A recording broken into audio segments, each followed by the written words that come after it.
할렐루야. 이 아침도 주의 말씀 앞에 나오신 여러분들 사랑을 축복합니다. 오늘 우리에게 하나님께서 또 은혜 주실 것이고, 또한 이 말씀을 통해서 새 힘 주실 줄 믿습니다. 오늘 우리에게 주시는 말씀은 창세기 39장 1절에서 33절, 그리고 21절입니다. 창세기 39장 1절에서 3절, 그리고 21절에 있는 말씀입니다. 제가 봉독해 드립니다. 요셉이 이끌려 애굽에 내려가매 바로의 신하 친위대장 애굽 사람 보디발이 그를 그리로 데려간 이스마엘 사람의 손에서 요셉을 사니라. 여호와께서 요셉과 함께 하심으로 그가 형통한 자가 되어 그의 주인 애굽 사람의 집에 있으니 그의 주인이 여호와께서 그와 함께 하심을 보며 또 여호와께서 그의 범사에 형통하게 하셨음을 보았더라. 21절입니다. 여호와께서 요셉과 함께 하시고 그에게 인자를 더하사 간수장에게 은혜를 받게 하심에. 아멘. 유다 이야기가 어제 끝나고 나서 다시 이제 애굽으로 팔려간 요셉에 대한 이야기가 이어지기 시작합니다.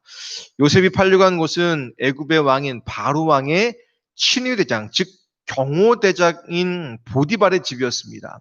굉장히 고위관직이었고 바로 왕과 굉장히 그 높은 비슷한 왕까지는 아니지만 굉장히 높은 지위에 있는 사람이 바로 보디발이었는데 그의 집에 감옥이 있을 정도였습니다.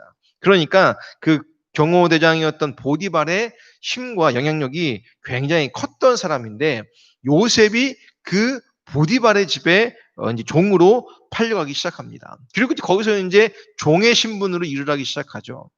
아마 요셉에게 있어서 그 보디발의 집에 팔려간 것은 아마 끔찍한 일이었을 겁니다. 그동안 아버지 야곱의 품에 안겨서 어떻게 보면 호의호식하고 편안한 삶을 살았던 것이 요셉 아니었겠습니까? 형제들이 다 나가서 들판에서 양을 칠 때도 그는 야곱의 품에 있었던 사람이 바로 요셉이었습니다. 그렇게 잘 살고 편안하게 살던 그가 이제 애굽에 팔려가서 또 보디발의 집에 팔려가서 종의 신분으로 이제 신분이 바뀌어지는 과정 가운데 있으니 얼마나 힘들겠습니까? 낯설고 물서는 것도 힘든데 이제는 신분이 종이 되었다라는 거예요. 어쩌면 이런 어려움 가운데 하나님이 이미 이런 것들을 겪지 않게끔 도와주셨으면 좋았을 텐데 하나님이 그런 어려움이 있을 때 돕지 않고 보디발의 집에 잡혀갔었을 때 하나님이 그를 돕기 시작하십니다. 뭐 이미 이전에도 하나님이 계획하심이 있었겠지만 그동안 침묵처럼 여겨졌던 하나님이 37장까지는 요셉에게 침묵했던 그 하나님이 오늘 본문부터 하나님이 요셉의 삶에 더 직접적으로 개입하시기 시작하다라는 겁니다. 그래서 2절을 보니까 이렇게 기록하고 있습니다. 여호와께서 요셉과 함께 하심으로 그가 형통한 자가 되어 그의 주인 애굽 사람의 집에 있으니 라고 나옵니다. 다른 번역본은 이래요. 주님께서 요셉과 함께 계셔서 앞길이 잘 열리도록 그를 돌보셨다라고 나옵니다. 여러분들, 요셉은 지금 종의 신분으로 보디발의 집에 팔려갔습니다. 그런데 하나님이 말씀하시기를 하나님께서 요셉과 함께 계셔서 앞길이 잘 열리도록 그를 돌보셨다라는 거예요. 아니 지금 종입니다. 아니 종으로 팔려가기 전에 37장에서 형에게 목숨을 잃을 수 있었던 그 상황 가운데에 또한 구덩이에 빠져질 그때에 하나님이 요셉을 도와주셨으면 더 좋았을 텐데 그게 아니라 그때는 침묵으로 일관하시다가 오늘 와서야 하나님이 요셉과 함께 하시고 그를 형통케 하신다라고 말씀하고 있습니다. 사실 37장 요셉 이야기가 시작될 때에 이런 하나님이 요셉과 함께 했다. 하나님이 여호와께서 요셉을 도왔다라는 단어가 하나도 등장하지 않습니다. 철저한 침묵에 사로잡혀 있었고 철저히 하나님이 그 요셉의 어떠한 그런 고단과 고통 가운데에 그것들을 방치하는 것처럼 보였던 것이 37장의 말씀입니다.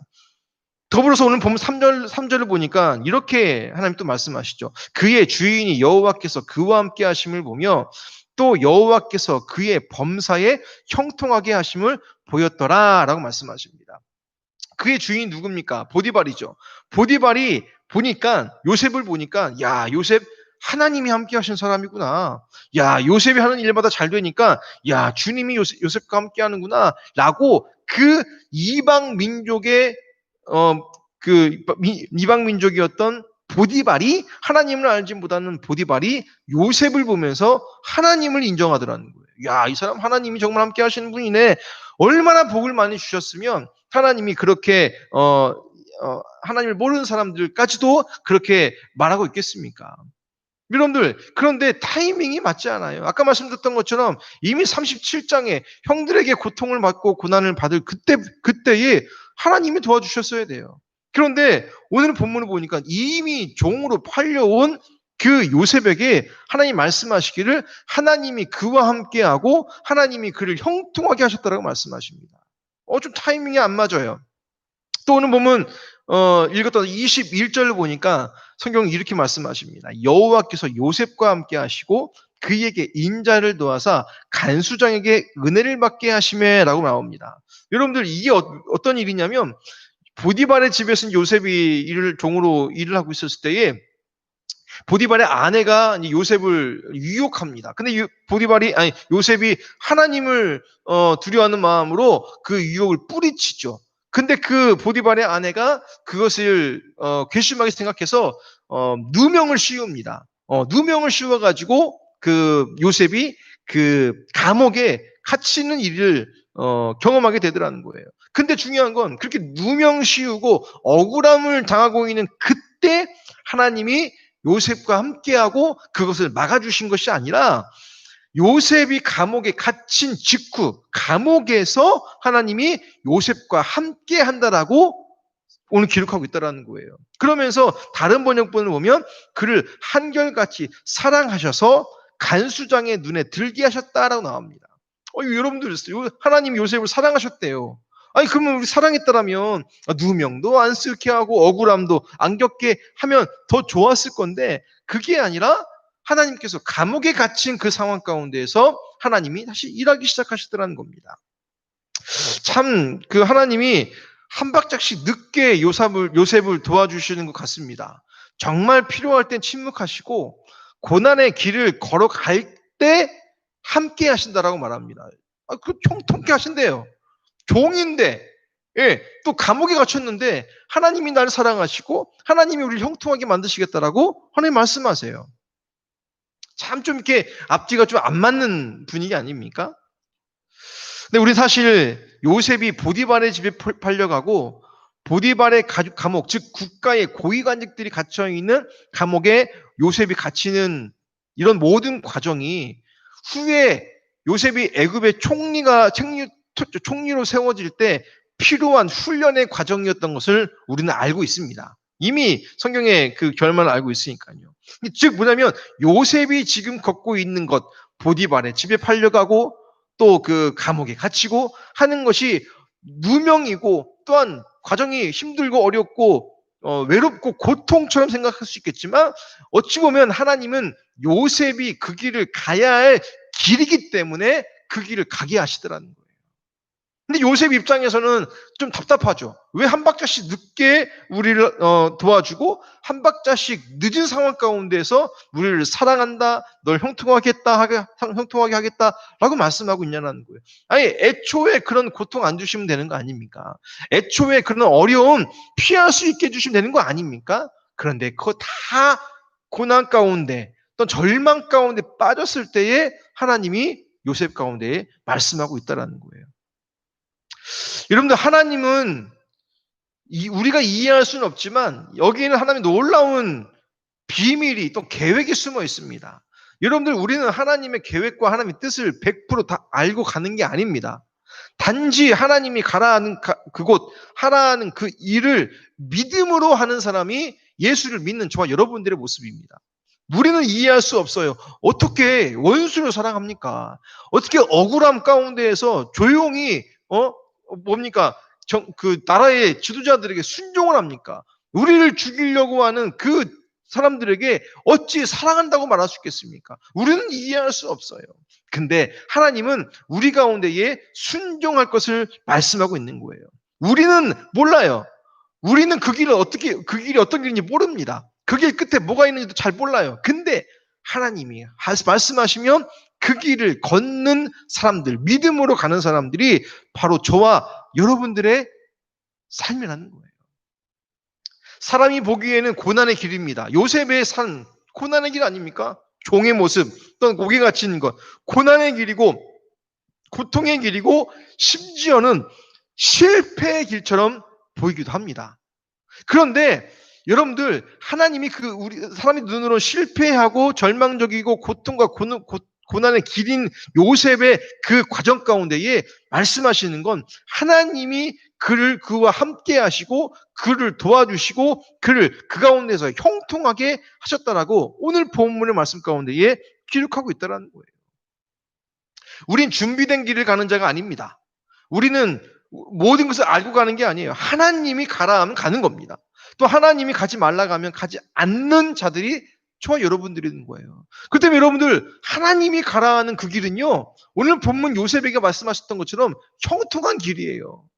하나님이 가라 하신 그 길은 하나님이 우리 가운데 복을 주시기 위한 길이라는 거예요. 사람의 눈으로 볼 때는 절망적이고 실패의 길이고 좁은 길일지라도 그 길을 가는 게 하나님의 복을 받는 거고 형통함을 누리는 복이라는 거예요. 여러분들 아브라함 보십시오. 믿음의 조상인 아브라함이 말씀하실 때에 내가 너희에게 지시한 땅으로 가라가 아니라 내가 너에게 지시할 땅으로 가라는 거예요. 그러니까요, 알려주고 가는 것이 아니에요. 그냥 넌 본토, 친척, 아비 집을 떠나요. 먼저 떠나라는 거예요. 먼저 떠나면 내가 너에게 갈 길을 알려줄게라는 거예요. 먼저 가야 할 길을 보여주신 게 아니에요. 근데 아브라함은 보이지도 않고 어디로 갈지도 모르는 상황 가운데에서 하나님의 말씀에 순종해서 떠났다라는 거예요. 이게요, 아브라함이 그냥 믿음의 조상이 된 게 아닙니다. 뿐만이 아니에요. 또한 요셉뿐만이 아니라 아브라함과 요셉뿐만이 아니라 노아도 그랬습니다. 여러분들 노아가 120년 동안 하나님이 방주 지으라고 하셨습니다. 여러분들 120년 동안 배를 만든다는 것, 하나의 일에 집중하는 것 쉬운 일이겠습니까? 근데 하나님이 명령하신 그것을 가는 거예요. 고통과 어려움과 비난과 조롱이 있을지라도 그 길을 가는 거예요. 모세는 어떻습니까? 여러분들 모세는 하나님이 출애굽을 시키신 이후에 광야길을 갑니다. 근데요, 모세가 길을 알고 인도한 게 아니에요.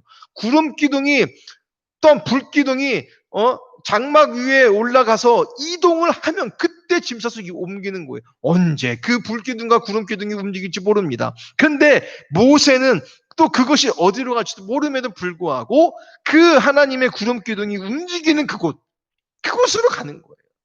그곳으로 가는 그게 복된 길이고 축복의 길이었다라는 거예요. 여호수아도 마찬가지입니다. 여호수아도 준비된 길을 간 사람이 아니에요. 하나님이 가라는 길을 간 거예요. 여호수아 1장을 보면 이런 말씀이 있습니다. 1장 7절, 8절에 보면 이런 말씀이 있어요. 오직 강하고 극히 담대하여 나의 종 모세가 내게 명령한 그 율법을 다 지켜 행하고 우로나 좌로나 치우치지 말라. 그리하면 어디로 가든지 형통하리니. 8절입니다. 이 율법책을 내 입에서 떠나지 말게 하며 주야로 그것을 묵상하여 그 안에 기록된 대로 다 지켜 행하라. 그리하면 내 길이 평탄하게 될 것이며 내가 형통하리라. 할렐루야. 여러분 여기 답이 나와 있는 거예요. 여호수아에게 말합니다. 야, 넌 두려워하지 마. 담대한 마음으로 내가 너에게 명령한 율법을 다 지켜 행해. 그러면 네가 어디로 가든지 형통할 거야. 이게 돼요? 8절에서는 네가 그렇게 지켜 행하면 네 길이 평탄할 거라는 거예요. 그리고 내가 형통할 거라는 거예요. 여러분들 요셉과 똑같은 말 아닙니까? 무슨 길인지 어떤 방향인지를 모르지만 하나님이 가라한 그 길, 말씀을 통해 가라 하시는 그 길을 가면 그 길이 평탄한 길이 되는 거고 그 길이 형통한 길이 된다는 거예요. 여러분 요셉은 하나님이 가라한 그 길을 간 거예요. 여러분들 요셉이 보디발의 집에 팔려갈 때는 그냥 팔려갔다 치더라도 보디발의 집에서 그렇게 성실하게 일할 때에 누명을 씌워서 감옥에 갈 때에 여러분들 아니라고 왜 말 못합니까? 아닙니다. 보디발님, 당신의 아내가 나를 속였습니다. 나를 먼저 유혹했습니다. 라고 변명할 수 있었음에도 불구하고 요셉은 침묵하고 감옥에 갔어요. 하나님의 말씀, 하나님의 기준에 맞춰서 하나님의 뜻에 자연스럽게 순종하는 마음으로 삶을 살았다는 거예요. 그랬더니 그 길이 오늘 본문 읽었던 것처럼 평탄한 길이고 형통한 길이라고 말씀하고 있다는 겁니다. 그러니까 요셉의 오늘 본문에 나오는 그 말씀들은요, 참 귀한 의미가 달려 있는 겁니다. 여러분들, 우리가 볼 때 넓은 길, 좋은 길, 평탄한 길, 그게 좋은 길이 아닙니다. 그게 형통한 길이 아니에요. 어디 가면 돈을 번다더라, 어디 가면 유명해진다더라, 뭘 하면 우리가 출세한다더라. 여러분, 그게 우리 삶을 형통하게 만드는 것이 아니라, 지금 볼 때는 힘들고 어렵고 좁아 보이고 고난의 길처럼 보일지라도 하나님이 가라 한 그 길이 우리에게 평탄한 길이 될 것이고 형통한 길이 될 것이라고 하는 거예요. 여러분, 하나님이 책임져 주시는 겁니다. 하나님이 가라 한 그것은 하나님이 책임져 주시는 거예요. 하나님이 가라 하신 그 땅에 가면 하나님이 능력 주시는 거예요. 제가 계속 말씀을 드리지만 제가 우리 상계중앙교회를 오게 된 건 하나님의 은혜입니다. 여러분들, 이거 어떻게 보면 하나님이 보내주신 거기 때문에 여러분들, 제가 하는 것이 아니라 하나님이 저에게 우리 교회에서 목회할 수 있는 지혜와 힘을 주실 겁니다. 하나님이 저에게 우리 교회 성도들과 함께 신앙생활하고 우리가 정말 하나님과 더욱더 깊은 교제를 들어갈 수 있게끔 하시기를 위해서 제가 뭔가를 하는 것이 아니라 하나님이 저에게 평탄한 길과 형통한 길을 보여주실 거예요. 여러분, 이것은 세상의 어떤 형통을 말하는 게 아닙니다. 뭐 그것도 있을 수도 있겠지만 하나님이 우리의 삶을, 어떤 우리 교회를 하나님이 기뻐하시는 길로 가게끔 저와 여러분들 가운데에, 죄송하지만 저를 통해서 하나님이 일하실 거라는 거예요. 하나님이 능력 주십니다. 그렇기 때문에 여러분들, 하나님이 여러분들 가운데 하라는 하나님의 말씀들, 하나님 명령하시는 그 말씀, 힘들고 어렵고 자존심 상하고 억울할지라도 여러분들 그 길을 가십시오. 그러면 하나님이 그 길 가운데에 평탄함과 형통함을 주십니다. 사람들이 실패했다라고 생각할 수도 있고 우리 가운데에 망했다라고 말할 수도 있습니다. 하지만 우리가 믿음을 가지고 하나님 말씀에 순종하고 그 길을 요셉처럼 가게 되면 하나님은 저와 여러분 가운데에 형통한 축복을 주시게 될 줄 믿습니다. 그러니까 여러분들, 지금 힘들다고 해서 낙심하지 마십시오. 또 힘들다고 해서 세상을 의지하는 것이 아니라 힘들기 때문에 더욱더 말씀을 의지하고 힘들기 때문에 더욱더 하나님을 신뢰하십시오. 그러면 하나님이 요셉과 같이 그 길을 평탄케 하시고 또한 그 길을 통해서 우리의 삶을 통해 믿지 않는 자들이 하나님을 믿는 축복의 기적들이 넘치게 된다라는 거예요. 사랑하는 상계중앙교회 우리 가족 여러분, 하루하루가 어려운 시대입니다. 뭐 태풍이 또 올라온다면서요. 여러분들, 우리가 할 수 있는 게 없어요. 오늘도 태풍 때문에 몇 명 우리 가족들과 함께 제가 전화를 해보니까 피해가 있더라고요. 피해가 있지만 여러분들, 이럴 때 우리가 할 수 있는 게 뭐 없지 않습니까? 예, 할 수 있는 건 온전히 기도하는 거예요. 하나님 도와주십시오. 기도로 끝나는 것이 아니라 하나님이 원하시는 가게 해주십시오. 가는 길을 가게 해주십시오. 하나님이 우리에게 명령하시는 그 길, 특별히 하나님의 말씀에 따라 순종하는 삶을 살게 되면 우리의 삶은 하나님이 형통케 하시고 평탄케 해주실 거라는 것을 믿으시는 저와 여러분들 되어주시길 부탁을 드리겠습니다. 어려운 시대, 여러분들 어렵기 때문에 주님은 더 의지하셔야 합니다. 어렵기 때문에 더욱더 우리가 온라인으로 이렇게 예배를 드리는 것 힘들더라도 더 말씀 앞에 나오시려고 해야 돼요. 뭐 여러분들 개개인의 삶 가운데 말씀을 계속 읽으시는 게 중요하지만 그게 안 되신다면 여러분들 계속 제가 말씀을 이렇게 영상으로 올리지 않습니까? 여러분들 말씀 계속 들으셔야 돼요. 좀 말씀이 어렵다 하더라도 계속 듣고 또 듣고, 참 이게 좋아요. 영상 예배 드리니까 한 번 끝나는 것이 아니라 계속 또 들을 수 있잖아요. 계속 볼 수 있잖아요. 그러니까 이해가 안 되면 또 듣고 또 듣고 또 듣고 이러면 하나님이 저와 여러분 가운데 말씀하신 주의 음성들을 듣게 된다는 거예요. 그리고 그 말씀대로 순종하게 되면 하나님은 우리 가운데 큰 은혜를 주실 줄 믿습니다. 예. 오늘 한날 살아가실 때에 그 하나님의 은혜와 그 하나님의 형통한 길을 인도하시는 그 손길을 경험하시는 복된 한날 되어주시길 주님의 이름으로 축복합니다. 아멘. 기도하겠습니다. 하나님, 오늘도 우리에게 귀한 말씀 주셔서 감사합니다. 요셉의 삶을 보면 하나님이 한 박자씩 늦게 역사하시는 것 같습니다. 고통과 고난이 없게끔 하면 더 은혜스러울 것 같은데 하나님 고난의 길을 가고 있는 그 상황 가운데 하나님 역사하시는 것들을 보게 되어집니다. 그렇습니다, 하나님. 하나님이 열어주시는 그 길, 하나님이 가라 하시는 그 길 가면 하나님이 힘 주십니다. 하나님이 우리 가운데 형통함 허락하십니다. 하나님이 하라 하는 것 순종하면 하나님이 우리에게 능력 주실 줄 믿습니다. 하나님 그 믿음으로 오늘 한 날도 승리할 수 있도록 인도해 주시고 내 기준이 아닌 세상의 기준이 아닌 하나님의 기준으로 승리하는 복된 한 날 될 수 있도록 도와주시옵소서. 감사드리며 예수님의 이름으로 기도했습니다. 아멘.